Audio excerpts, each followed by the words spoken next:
বড় পরিকল্পনা করতে চাইলে গোপন রাখুন, বড় কিছু করতে চাইলে আলাদা হয়ে যান, মানুষের চোখ থেকে আলাদা হয়ে যান, লিখে রাখুন, সেভাবে করুন।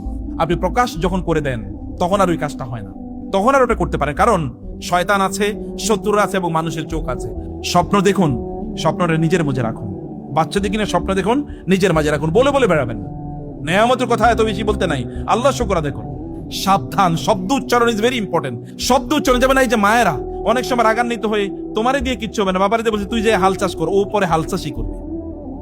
কারণ আপনি কেন কথা বললেন? ছেলে বলছে হে আমার প্রিয় বাবা, এবার বাবা বলতেছে হে আমার প্রিয় সন্তান। ইয়া বুনাইয়া, নট ইয়া ইবনি। ইবনুন মানে সন্তান, ছেলে, কিন্তু বুনাইয়া মানে হচ্ছে প্রিয়তম সন্তান। হে আমার প্রিয়তম সন্তান, লা তাকসুস রুইয়াকা আলা ইখওয়াতিকা ফায়াকিদু লাইকা কাইদা। তোমার স্বপ্নের কথা তোমার ভাইদেরকে বলো না, তোমার ভাইরা তোমার বিরুদ্ধে চক্রান্ত করতে পারে। বাবা দেখে দূরদর্শী হওয়া লাগে, মা দেখে দূরদর্শী হওয়া লাগে। দেখতে হয় যে কি হতে পারে, কি কি সম্ভাবনা আছে, এটা দেখতে হয়। কেবল সন্তান জন্ম দেওয়ার মধ্যে কোনো সফলতা নেই। সন্তান কিন্তু গরু ছাগল জন্ম দেয়, ওই বনের প্রাণীগুলো সন্তান জন্ম দেয়। সন্তান জন্ম দেওয়ার মধ্যে কোনো এর মধ্যে কোনো সফলতা নাই, এর মধ্যে কোনো অর্জন নাই, বড় অর্জন নাই। বড় অর্জন হলো আপনি তাদেরকে মানুষ বানাইছেন কিনা। কারণ ওরা তো আল্লাহর বান্দা হিসেবে দুনিয়াতে এসে, ওরা ইনোসেন্ট হিসেবে দুনিয়াতে এসে, আমরা তাদেরকে ইনোসেন্ট হিসেবে রাখতে পারছি কিনা, আমরা ওদেরকে ভালো মানুষ বানাতে পারছি কিনা, ওদেরকে সফল মানুষ বানাতে পারছি কিনা, এটা হচ্ছে আমাদের জন্য দেখার একটা বড় ইস্যু। এখানে এই বাচ্চারা, আপনাদের বাচ্চারা আছে, আপনাদের বাচ্চারা কিন্তু মানব জাতির জন্য দায়িত্বপ্রাপ্ত, মানব জাতির মুক্তির জন্য দায়িত্বপ্রাপ্ত। একটা মুসলিম বাচ্চা মানে কি গোটা মানব জাতিকে মুক্তির দেয়ার মধ্যে সেই সামর্থ্য নিয়ে তারা আসে। কিন্তু পিতামাতা তাদেরকে বলেছেন বাবা মা তাকে ইহুদি বানায়, খ্রিস্টান বানায়, অথবা কি মূর্তি পূজক, অগ্নি পূজক বানায়, পিতামাতা বানায়, মাজুসি বানায়। এটা পিতামাতার ব্যর্থতা, তাদের দায়। বাবা বললেন তোমার গল্পের, তোমার এই ঘটনাটা তুমি তোমার ভাইদেরকে বলো না। ফায়াকিদু লাইকা কাইদা। কারণ কি? ইন্না শাইতানা লাকুম আদু মুবিন। কারণ শয়তান তো লিল ইনসানি আদু, শয়তান তো আছে, শয়তান বড় শত্রু, শয়তানটা বড় দুর্ঘটনা ঘটিয়ে ফেলবে। আমরা দেখুন প্রিয় বোনেরা, আপনারা যখন আপনার স্বামীদেরকে নিয়ে গিয়েছেন কোনো একটা চাইনিজ হোটেলে, অথবা কোথাও ঘুরতে গিয়েছেন, কক্সবাজারে গিয়েছেন, অথবা আপনি গিয়েছেন দেশের বাইরে, যত জায়গায় যান সব ছবি তুলে কিছুক্ষণ পর পরে সোশ্যাল মিডিয়াতে দেন। কারণ কি? ঘটনা কি? এটা একটা হ্যাপি মোমেন্ট। আপনি কি সারা বছরই হ্যাপি থাকেন নাকি? আপনি কি প্রতিদিনই খাইতে যান ডাইনে ইয়েতে, কোন ভালো রেস্টুরেন্টে? আজকে এখানে এসছেন ইমানুয়েলসে, এখন এখানে ছবি তুলে সোশ্যাল মিডিয়াতে দেবেন। আপনি কি প্রতিদিন এখানে আসেন নাকি? আপনার হ্যাপি মোমেন্ট গুলো কেন অন্যদের সাথে শেয়ার করেন? আপনি জানেন না মানুষের চোখ লাগে, আপনি জানেন না মানুষের মুখ লাগে। আপনারা এখন বলেন আপনাদের বাচ্চাগুলো দুষ্ট হয়ে যাচ্ছে। আপনাদের বাচ্চাগুলো কেন দুষ্ট হয়ে যায়? মানুষের চোখ লেগেছে, আপনি জানেন না তো। আপনি তার সুন্দর ছবিটা সোশ্যাল মিডিয়াতে দিয়ে দিয়েছেন, 10 জন লোক আছে এটা দেখার পরে লোক চোখ লেগে দিয়েছে। চোখ কি কেবল সামনাসামনি লাগে? চোখ কি দূর থেকে লাগে না? চোখ দূর থেকেও লাগে। এটা কেন আপনি দেবেন?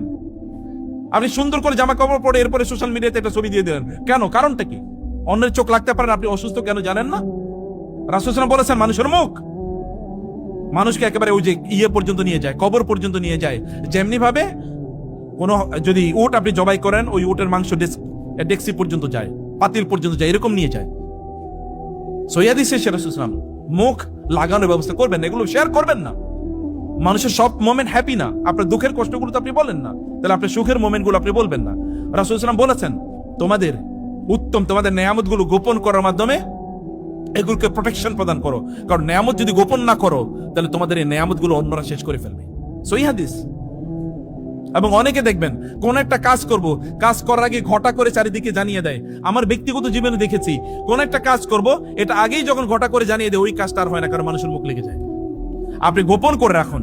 রাসূল সাল্লাল্লাহু আলাইহি ওয়াসাল্লাম বলেছেন তোমরা তোমাদের বড় পরিকল্পনাগুলো গোপন রেখে তারপরে এটাকে আল্লাহর কাছে সাহায্য চাও, তাইলে তোমরা এই কাজগুলো করতে পারবা। আপনি প্রকাশ যখন করে দেন তখন আর ওই কাজটা হয় না, তখন আর ওটা করতে পারেন, কারণ শয়তান আছে, শত্রুরা আছে এবং মানুষের চোখ আছে, মানুষের মুখ আছে। তিনি বললেন তোমার ভাইদেরকে বলো না, তারা আপন ভাইদেরকে বলো না। আর আপনারা কার কাছে বলে যান? সোশ্যাল মিডিয়াতে সব আপনার বন্ধু? তা তো না। আপনি যে এখানে দিচ্ছেন সব কি আপনার বন্ধু? এবং এই কারণে দেখবেন আপনারা দেখেন নাই যে কিছুদিন আগে বিভিন্ন জায়গায় এরকম দেখা যায়, স্বামী স্ত্রী খুব ভালোভাবে জীবন যাপন করতেছিল, এই সকল ছবি সোশ্যাল মিডিয়াতে দিয়েছে, কয়েকদিন পরে ডিভোর্স হয়ে গেছে। কেন যে ডিভোর্স হয়েছে কেউ জানে না। এমনকি গতকালও জানতাম না যে তারা ডিভোর্স হয়ে যাবে, আজকে ডিভোর্স হয়ে গেছে। অসংখ্য ঘটনা আমি এরকম জানি, অসংখ্য। আমাদের কাছে এগুলো তথ্য আছে। অতএব প্রিয় ভাইরা বোনেরা, আপনাদের সন্তানদের বা আপনাদের হ্যাপি মোমেন্ট গুলো, যেমন ইউসুফকে তার বাবা বলেছেন তোমার এই হ্যাপি মোমেন্টটা ভাইদের সাথে শেয়ার করো না, তাহলে তারা তোমাদের বিরুদ্ধে পরিকল্পনা করবে। এগুলো করার দরকার নাই। কষ্টের কথাগুলো বলার দরকার নেই, কষ্টের কথাগুলো বলবেন আল্লাহকে, আর ভালো কথাগুলোর জন্য আল্লাহর শুকর আদায় করবেন, আল্লাহর কৃতজ্ঞতা আদায় করবেন। বড় পরিকল্পনা করতে চাইলে গোপন রাখুন, বড় কিছু করতে চাইলে আলাদা হয়ে যান, মানুষের চোখ থেকে আলাদা হয়ে যান, লিখে রাখুন, সেভাবে করুন। আপনারা দেখেন যারা পৃথিবী চালায় ওরা বলে না আগামী বছর আমি এটা করবো। আপনি জানেন এখন থেকে 10 বছর পর, গত 3 বছর আগে এআই যে গোটা পৃথিবীকে নিয়ন্ত্রণ করবে কেউ কোনোদিন বলেছে, বুঝেছে? এখন আমি দেখেছি পর্যন্ত ব্রেনের মানে ইয়েগুলো হচ্ছে, কি বলে, সার্জারি গুলো হচ্ছে কিন্তু এর মাধ্যমে। ব্রেনের সার্জারি করছে যেটা এত জটিল, এটা কারণ কোনো মানুষ করতে গেলে বিপদ হয়ে যাবে, কারণ ব্রেন এআই দিয়ে করতেছে। এবং আমি দেখেছি এখন মেডিকেল মানে সার্জন যারা, অর্থাৎ যারা অপারেশন করে, এখন এআই অপারেশন করতেছে। কয়েকদিন পরে কোথায় গিয়ে দাঁড়াবে এই পৃথিবী বলেন আপনারা? কিন্তু ওরা কিন্তু করতেছে নীরবে, ওরা গোটা পৃথিবী শাসন করছে নীরবে। কে করতেছে আপনি জানেন না, কিন্তু আমরা কি একটা করবো, আমরা হয়তো তেলা পোকা মারবো, তার আগে ফেসবুকে আমি পোস্ট দিয়ে দিচ্ছি এখন আমি কামান নিয়ে যাইতেছি, অ্যাটম বোম নিয়ে যাইতেছি, কারণ তেলা পোকা মারবো। অবস্থাটা ওইরকম। এই কারণে কোনো কাজ হয় না আমাদের দিয়ে, মুসলমানদেরকে দিয়ে কোনো কাজ হয় না। আপনাদেরকেও স্বপ্ন দেখুন, স্বপ্নটা নিজের মাঝে রাখুন, বাচ্চাদের কিনে স্বপ্ন দেখুন, নিজের মাঝে রাখুন, বলে বলে বেড়াবেন। নেয়ামতের কথা এত বেশি বলতে নাই, আল্লাহ শুকর আদায় করুন। আল্লাহকে বলুন যে আল্লাহ তাআলা যিনি আপনাকে দিয়েছেন, তিনি বলেন তুমি এগুলো বলো না। আল্লাহ তাআলা বলেছেন এখানে যে সকল ব্যক্তিরা জানতে চায় তাদের জন্য এখানে আয়াত আছে, নিদর্শন আছে, অনেক শিক্ষার উপকরণ আছে। এখন দেখুন ঘটনাটা কি হচ্ছে। আল্লাহ তাআলা বলেন ইজ ক্বালু লা ইউসুফ ওয়া আখুহু আহাব্বু ইলা আবিনা মিন্না ওয়া নাহনু উসবা ইন্না আবানা লাফি দালালিম মুবিন। ইউসুফের ভাইরা এবার 11 ভাই একত্রিত হলো, 10 ভাই, 11 ভাই না, ছোটজন তো তার ছোট ভাই, 10 ভাই এবার একত্রিত হলো এবং তারা বলল চলো আমরা ইউসুফকে হত্যা করি, অথবা তাকে কি এমন একটা দেশে তাকে ফেলে নিয়ে আসি যেন বাবা এখন কেবল আমাদেরকে ভালোবাসে। বাবারা ভালো করে শুনুন, মায়েরা ভালো করে শুনুন, এটা একটা জটিল একটা জায়গা। ইয়াকুব আলাইহিস সালাম এই কাজ করেননি বটে, কিন্তু ভাইরা মানে ইয়াকুব আলাইহিস সালামের ছেলেরা এটা মনে করতো যে বাবা শুধু ইউসুফকে বেশি ভালোবাসে এবং তার ভাইকে বেশি ভালোবাসে, আমাদেরকে ভালোবাসে না, অতএব বাবার ভালোবাসা পাওয়ার জন্য ওরে হত্যা করাই লাগবে। আমরা কখনো কখনো আমাদের বাচ্চাদেরকে হত্যাকারী বানাই। কিভাবে বানাই জানেন? এখনো আমাদেরকে, গত 2 দিন আগে একজন আমাদেরকে প্রশ্ন করলো, কোন একটা জায়গায় আমি আলোচনা করেছিলাম পিতামাতার প্রতি অনুগত থাকা, পিতামাতা ইত্যাদি। তো বলে স্যার আমার মার প্রতি সাথে কি বাবার সাথে কি আমি ভালো আচরণ করবো আমার মা বাবার সাথে? বলে কেন? বলে আমার মা বাবা আমার ওই ভাই বোনদেরকে এত পরিমাণ ফেভার করে যে আমাকে কোনো ফেভারই করে না, এবং এই কারণে আমি বাসা থেকে বের হয়ে গেছি, আমি এখন বাসায় থাকি না, এখন আমি তার সাথে যোগাযোগও করি না। আপনি যে বলতেছেন যোগাযোগ না করলে, কথাবার্তা না বললে আমরা বরকত শূন্য, বা আমার কি করা উচিত? আমার করা উচিত কি? আমি কি তার সাথে যোগাযোগ রাখবো? দেখেছেন বাচ্চা ঘর থেকে বের হয়ে গেছে, থাকেই না, বাবা মার সাথে যোগাযোগই করে না। বলে আমি এখন অনেক ভালো আছি, টাকা পয়সা ইনকাম করি, কিন্তু আমার বাবা মার কথা শুনতেই মনে চায় না, কারণ তারা আমার উপর জুলুম করেছে। সন্তানদেরকে ভালোবাসার ক্ষেত্রেও মুহাম্মদ রাসূলুল্লাহ একমাত্র ব্যক্তি মানব ইতিহাসে যিনি সন্তানদেরকে ভালোবাসার ক্ষেত্রে জাস্টিস করতে বলেছেন। রাসূলুল্লাহ সাল্লাল্লাহু আলাইহি ওয়াসাল্লাম বসেছিলেন, এর মধ্যে একজন সাহাবী তার পাশে বসা ছিল, তার একটা ছেলে এসছে, ছোট ছেলে। আসার পরে রাসূলুল্লাহ সাল্লাল্লাহু আলাইহি ওয়াসাল্লাম দেখলেন উনি ওই ছেলেটাকে কি করেছেন, চুমু দিয়েছেন, চুমু দিয়ে তার কোলে বসিয়েছেন। এরপরে তার ছোট মেয়েটা এসছে, মেয়েটা আসার পরে তাকে চুমু দেন নাই, কোলেও বসান নাই, পাশে দাঁড়া করে রেখেছেন। রাসূল বললেন তুমি এই দুজনের মধ্যে কি করো নেই, ইনসাফ করো নেই, আদল করো নেই, চুমু দেওয়ার মধ্যে আদল করে নেই। এই মানুষ কোথায় পাবেন আপনি? এই দিন কোথায় পাবেন আপনি? বলে চুমু দেওয়ার মধ্যে তুমি আদর করো না, ওকে চুমু দিয়েছো তাকেও চুমু দাও, তাকে কোলে বসেছো তাকেও কোলে বসাও, এটাই আদল। যদি ইমোশনাল ইস্যুতে যদি জাস্টিস করতে হয়, তাহলে অর্থনীতির ইস্যুতে কিভাবে জাস্টিস করবেন আপনি? কাউকে আপনি একটু বেশি ভালোবাসলেন, কাউকে একটু, কিছু কিছু সন্তানরা বলে মা কেবল আমারই দোষ দেখে, এটা মায়ের দোষ, এটা মায়ের প্রবলেম। কেন সন্তানকে ইমপ্রেশন দিতে পারলো না? বাবা কেবল ওকে ভালোবাসে, কেন এটা ইমপ্রেশন দিতে পারলেন না? এবং আপনার সন্তানদেরকে আপনি নষ্ট করছেন, আপনি জানেন, ওদেরকে আপনি নষ্ট করছেন, এটা করবেন না। সবাইকে সমান চোখে দেখা, হ্যাঁ এটা ইমোশনাল ইস্যু, তো সমান তো এটা তো আপনি পাল্লা দিয়ে ভাগ করতে পারবেন না, কিন্তু আপনি কমপক্ষে প্রদর্শন করুন। কোন সন্তান একটু বেশি ভালো, একটু বেশি, কেউ একটু এগিয়ে আছে, কেউ একটু দিনদার, তার প্রতি আপনার ভালোবাসা বাড়তে পারে। যেমন ইউসুফ আলাইহিস সালাতু ওয়াস সালামের প্রতি তার বাবার ভালোবাসা একটু বেশি ছিল, এটা ইনজাস্টিস না, কিন্তু এটা যেন প্রদর্শিত না হয়, অন্যজন এটা মনে না করে। দেখেছেন ভাইয়েরা কি বলছে? তারা বলছে যে বাবা ওকে বেশি ভালোবাসে, ইয়াখলু লাকুম ওয়াজহু আবিকুম, বাবা তাইলে তোমাদেরকে বেশি ভালোবাসবে, তোমাদের দিকেও তাকাবে, তোমাদেরকেও ভালোবাসবে। ওয়া তাকুনু মিন বাদি কওমান সালিহিন, ঠিক আছে, এটা একটা মনস্তত্ত্ব, সাইকোলজি। ওয়া তাকুনু মিন বাদি কওমান সালিহিন, আগে ওরে মারি, এরপরে আমরা ভালো মানুষ হয়ে যাবো। যেমন এখন আপনারা অনেকেই মনে করেন এখন তো ইয়াং ম্যান, একটু ফষ্টি নষ্টি করি, এই বয়সে তো একটু আকাম কুকাম করবেই, একটু হারাম ইনকাম করি, এরপরে ভালো হয়ে যাবো, হজ করে এরপরে ভালো হয়ে যাবো। আচ্ছা এখন তো এই বয়সে একটু খারাপ কাজ করি, এরপরে আমরা দিনদার আল্লাহওয়ালা হয়ে যাবো। এই জাতীয় মানসিকতা একটা কুফরি মানসিকতা। আপনি কি জানেন যে এরপরে আপনি কতদিন বেঁচে থাকবেন? আপনি তো মারাও যেতে পারেন। কয়েকদিন গতকাল দেখেছেন না ভাইরাল নিউজ, সৌদি যুবরাজ নাকি কি ওই যে কোথায় ইংল্যান্ডে কোথায় যেন মদ খাইতে গিয়ে মারা গেছে। আমি জানি না, বাংলাদেশের নিউজেরও তো বিশ্বাস করার কোনো কারণ নেই, কিন্তু এরকম ঘটনা বিভিন্ন জায়গায় ঘটতেই পারে যে এরপরে আমরা ভালো হয়ে যাব। এরকম একটা মানসিকতা লালন করা, এটা আল্লাহ সুবহানাহু ওয়া তাআলার বিরুদ্ধে একটা বিদ্রোহ। এরকম কোন মানসিকতা লালন করার কোনো সুযোগ আমাদের কোনো অবস্থায় নাই। ইউসুফ আলাইহিস সালামকে তারা হত্যা করার জন্য কি করলো? নিয়ে গেল, বাবাকে বলল, বাবা একটু ইউসুফকে দাও আমাদের সাথে খেলতে। বাবা কিন্তু আগে আশঙ্কা, কারণ বাচ্চাদের ব্যাপারে বাবার নজরদারি আছে, এই ছেলেদের মধ্যে একটু দুষ্ট প্রবণতা আছে। না না, তোমরা ইউসুফকে যদি নিয়ে যাও তাহলে সে কি করবে? তোমরা হয়তো তাকে নিয়ে খেলতে যাবে, তোমরা তার ব্যাপারে একটু অন্যমনস্ক হয়ে যাবে, এরপরে নেকড়ে বাঘ এসে তাকে খেয়ে ফেলবে। বলে বাবা কি বলেন? ওয়ানাহনু উসবা, আমরা একটা দল, আমরা এতগুলো ভাই, আমাদের সামনে আমাদের ছোট ভাইকে খেয়ে ফেলবে না, হতে পারে না। তারা বাবাকে ফুসলালেন, বাবা তাদের কথা রাজি হলো, ছেলেকে দিয়ে দিল। ছেলেকে দিয়ে দেওয়ার পরে তারপরে কি করেছে? তারা ইউসুফ আলাইহিস সালামকে নিয়ে গেলেন। ইউসুফ আলাইহিস সালামকে তারা হত্যা করার জন্য পরিকল্পনা করলেন। বড় ভাই বলল, না, তাকে হত্যা করো না, বরং কূপে নিক্ষেপ করো, অন্তত বাঁচুক। এরপরে লোকেরা তাকে কি নিয়ে যাবে অন্য জায়গায়, তাকে ইয়ালতাকিদু বাদুস সাইয়ারা, তাকে নিয়ে যাবে কোনো ব্যবসায়িক দল, এরপরে তাকে বিক্রি করে দেবে। আমাদের কাজও হইল এবং সেও বেঁচে গেল, এরকম একটা কিছু। বড় ভাইয়ের কথা তারা মেনে নিল। ইউসুফ আলাইহিস সালামকে ওইখানে তারা ওই কূপের মধ্যে তারা ছুঁড়ে ফেললো। এরপরে ইউসুফ আলাইহিস সালাতু ওয়াস সালামের জামা কাপড় নিয়ে বাবার কাছে আসছে কখন? ওয়াজা ও আবাহুম ঈশা আন ইয়াবকুন, বাবার কাছে এসে এশার সময় কাঁদতে কাঁদতে। কখন আসছে? এশার সময় কাঁদতে কাঁদতে। প্রত্যেকটা শব্দ কোরআনের, প্রত্যেকটা শব্দ আমাকে ক্লু দেয়, এটাই কোরআনের নলেজ। আপনাদের বাচ্চারা যদি এশার সময় রাতের অন্ধকারে অথবা সন্ধ্যার পরে বাসায় আসে, তাহলে বলবেন অলরেডি লস্ট। এগুলো একটাও নাই, এগুলো সব অলরেডি কি শয়তানের খাবারে পরিণত হয়েছে। আপনার সন্তান সন্ধ্যার পরে বাসায় কেন আসবে বলেন? তার কাজ কি? সে কেন সন্ধ্যার পর পর্যন্ত বাসায় থাকে?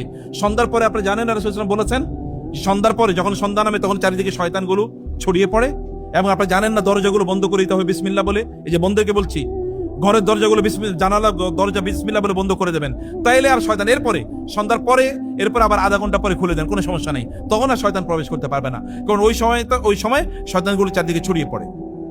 আপনার সন্তান সন্ধ্যায় কেন, সন্ধ্যার পরে কেন বাসায় আসে? ও আড্ডা দিল কোথায়? কিসের পড়াশোনা করে ও যে সন্ধ্যার পরে সে বাসায় আসে? দেখেন না সন্ধ্যার পরে কে বাসায় এসছে? ও ভাইয়ের হত্যা করে তারপরে এসছে। এবং 2 নম্বর এসছে কি? ইয়াবকুন, কাঁদতে কাঁদতে। দেখবেন একদল লোক কথায় কথায় কাঁদে, এটা একটা দুষ্টামি। কথায় কথায় যেগুলো কাঁদে এগুলো দুষ্ট, কারণ কাঁদার তো একটা সিস্টেম আছে। দেখবেন কোনো কথায় না, এটা হলো তার এজেন্ডা। মূলত কি কান্না করে সে তার এজেন্ডা বাস্তবায়ন করতে চায়। দেখবেন আমাদের দেশে এরকম কিছু লোক ছিল নেতৃত্ব পর্যায়ে, কথায় কথায় কাঁদতো, এটার কান্নার ভান করতে, এগুলো সবগুলো শয়তান ছিল। এই জাতীয় কাজ আপনি আপনার যদি কোনো পয়েন্ট থাকে সেটাকে আপনি প্রুভ করবেন, প্রমাণ করবেন, কিন্তু এটা কান্নার কি আছে? কান্নার কি আছে? সুলাইমান আলাইহিস সালামের ঘটনা এরকম একটা বর্ণনা আছে যে সুলাইমান আলাইহিস সালাতু ওয়াস সালাম এর কাছে ওই যে বিচারের ব্যাপারে এসে, যে কাজী সুরাইয়ের কাছে এরকম 2 জন নারীর একটা ঘটনা এসে, তো একজন নারী কি করেছে? কান্না করে বলতেছিল যে না না এরকম। কাজী সুরাই বলছে না, তুমি অপরাধী, গিলটি।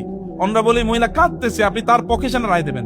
বলে না, আল্লাহ তাআলাই বলছে কান্না করে যেগুলি কথা বলে এগুলি মিথ্যাবাদী, অতএব আমি বুঝতে পারছি এটা মিথ্যাবাদী, এবং ঘটনা তাই পাওয়া গেছে পরবর্তীতে মিথ্যাবাদী। বাবার কাছে এসছে তারা রাতের বেলায় এবং কান্না করতে গিয়ে, এবং বলছে ক্বালু ইয়া আবানা ইন্না যাহাবনা নাস্তাবিক ওয়া তারাকনা ইউসুফা ইনদা মাতাইনা ফাআকালাহু যিবরু ওয়া মা আনতা বিমুমিনিন লানা ওয়ালাউ কুননা সাদিকিন। দেখেন ল্যাঙ্গুয়েজ কি, কোরআনিক ল্যাঙ্গুয়েজ, অসাধারণ।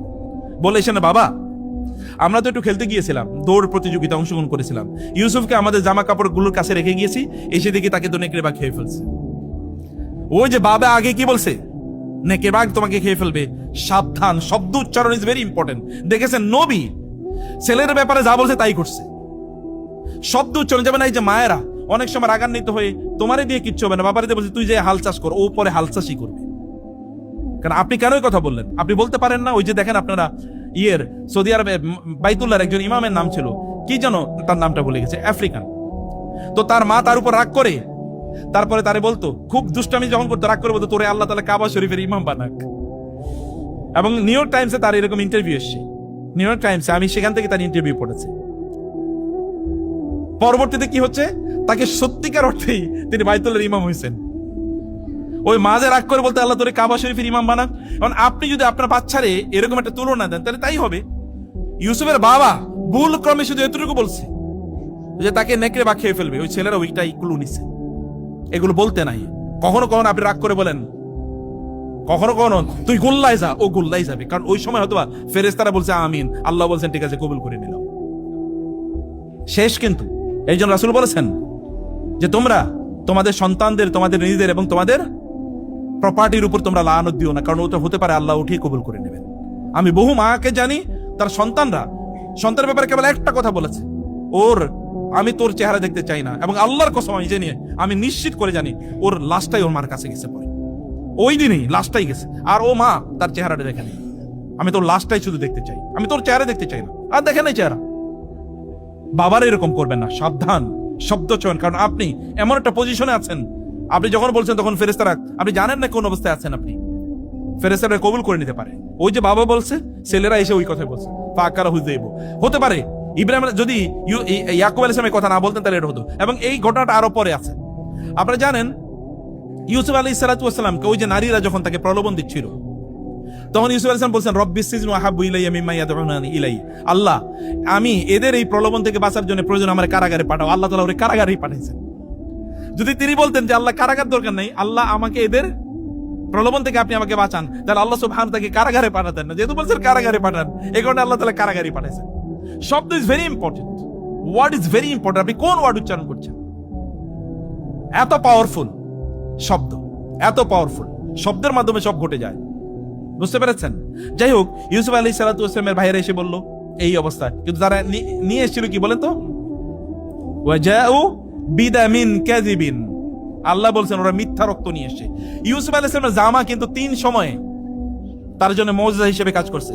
জামা, একটা পাঞ্জাবি, কামিজ, আমাদের দেশে তো মহিলাদের জামারে বলে কামিজ বলে না, আর পুরুষের জামারে বলে পাঞ্জাবি, আসলে কামিজ মানে পাঞ্জাবি। কোরআনে বলেছে ইউসুফ আলাইহিস সালামের জামা 3টা সময় তার জন্য মুজিজা হিসেবে কাজ করছে। এই সময় জামার মধ্যে রক্ত লাগিয়ে নিয়ে আসছে, কিন্তু এই জামায় নেকড়ে বাঘ খাইলে রক্তেও জামার মধ্যে লাগলো, কিন্তু জামাটা কি অক্ষুণ্ণ? এটা কেমনে হয়? জামাটা তো কি হবে, এটা সেরাটেরা হবে, কিন্তু জামা ছিল না, অক্ষত জামা। এসে বলছে তারে তো নেকড়ে বাঘ খেয়ে ফেলছে। তাহলে কি নেকড়ে বাঘ এত বুদ্ধিমান যে জামাটা খুইলা তারপরে তারে খাইছে? বাবা দেখে বললো যে না, তোমরা তো কি, তোমরা পদভ্রষ্ট, তোমরা মিথ্যা বলছো, আমি জানি তোমরা মিথ্যা বলছো। 2 নম্বরে জানেন কি জামা কখন তাকে বাঁচাইছে? ওই যে ইউসুফ আলাইহিস সালাতু ওয়াস সালামের বিরুদ্ধে ওই যে মহিলা যখন তার বিরুদ্ধে অভিযোগ দিল, এখন ওইখানকারই ওই বাসারই একটা শিশু মানে মাত্র মায়ের দুধ খাচ্ছে, মাত্র ভূমিষ্ঠ হয়েছে। এই শিশু বলল যে আপনারা একটু দেখেন তার জামা কি পিছন থেকে ছিঁড়া না সামনে থেকে ছিঁড়া। যদি সামনে থেকে ছিঁড়া হয় তাহলে তিনি অপরাধী, আর যদি পিছন থেকে ছিঁড়া হয় তাহলে তিনি কি সত্যবাদী। এবং দেখা গেল জামা পিছন থেকে ছিঁড়া। দ্বিতীয়বার তাকে জামা বাঁচাইছে। এবার তৃতীয়বার কখন জানেন? ইউসুফ আলাইহিস সালাম বাবা কিন্তু তার ব্যাপারে কাঁদতে কাঁদতে অন্ধ হয়ে গেছে। অন্ধ হয়ে যাওয়ার পর এবার ইউসুফ আলাইহিস সালাম বললেন ভাইদেরকে, যাও আমার জামাটা নিয়ে বাবার কাছে যাও, জামাটা ভাইয়ের বাবার কাছে নিয়ে যাও। জামাটা বাবা দেখার পরে কি হয়েছে, তিনি আবার তার চোখ ফিরে পেয়েছেন, তার অন্ধত্ব শেষ হয়ে গেছে, তিনি আবার চোখ আগের মতো চোখ হয়ে গেছে। একটা জামা, একজন মানুষ যদি আল্লাহওয়ালা হয়, তার জামা পর্যন্ত তার জন্য মুজিজা বা কারামতের মতো করে কাজ করতে পারে, যেমন ইউসুফ আলাইহিস সালামের জন্য করেছে, ইউসুফ আলাইহিস সালামের জন্য যেমন করেছে।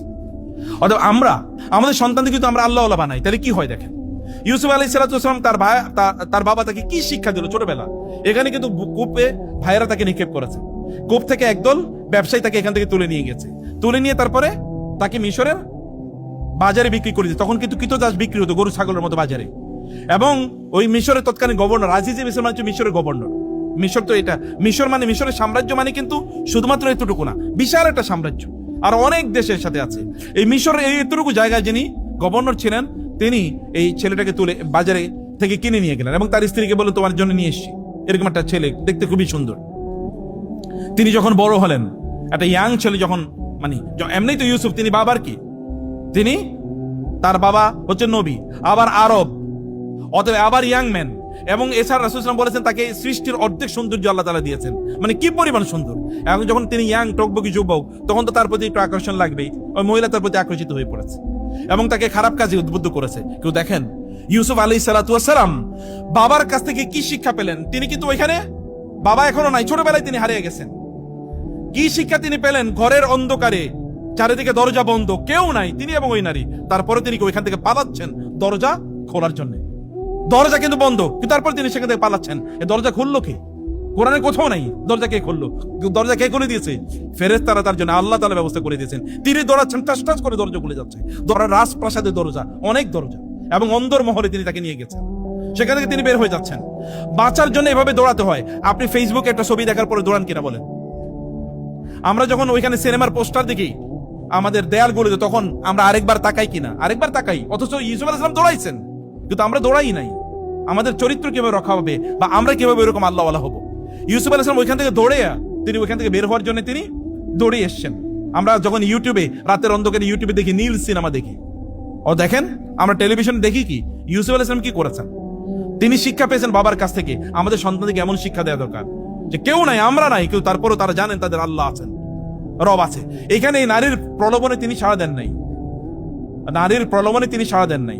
প্রলোভনে সাড়া না দেওয়ার কারণে আল্লাহ সুবহানাহু ওয়া তাআলা, তিনি কারাগারে গিয়েছেন বটে, কিন্তু কারাগারে আল্লাহ সুবহানাহু ওয়া তাআলা সেখান থেকে তাকে নিয়ে এসে মিশরের সম্রাট বানিয়েছেন, এখানকার গভর্নর না, সম্রাট বানিয়েছেন। যদি দিন আপনি প্র্যাকটিস করতে পারেন, আল্লাহ তাআলা এই দুনিয়া আপনার পায়ের তলা এনে ফেলে দেবেন। যেমন রাসূল ইসলামের, আমি শুরুই করেছিলাম, রাসূল ইসলামকে ওরা হত্যা করার জন্য পরিকল্পনা করেছে, যেমন ইউসুফকে হত্যা করার জন্য পরিকল্পনা করেছে। ইউসুফ আলাইহিস সালাম এখান থেকে চলে গেছেন কোথায়? মিশরে। রাসূল এখান থেকে চলে গেছেন কোথায়? মদিনাতে। ইনি গিয়ে মিশরের প্রেসিডেন্ট হয়েছেন, আর উনি গিয়ে মদিনার প্রেসিডেন্ট হয়েছেন। বুঝতে পেরেছেন?